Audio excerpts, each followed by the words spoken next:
Hello everyone, today we are going to learn basic FreeCAD assembly tutorial, how to use cylindrical joint. So you can go to assembly and I will insert for file, you can click the open file, I will use this file. And the next I will set the body into base point. You can save this assembly file, I will overwrite with this file. The next, click yes to set into base part.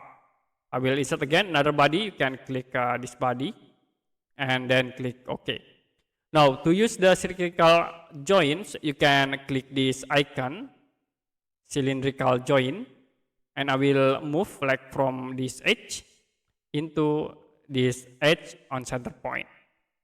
So you can move the objects like this with length and also with the angle. We can set the minimum length, you can check in here. I will set into 0 for minimum length.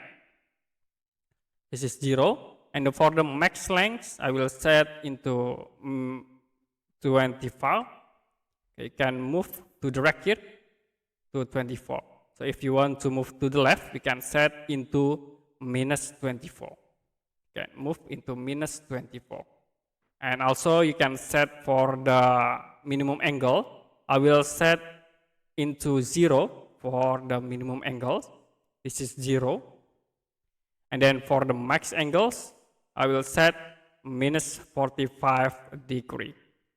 You can rotate the object into 45 degree. From 0 into 45 degree. And then for length, 0 into minus 24. So that's it, how to use the cylindrical joints. We can move the object in straight lines or you can use the angle.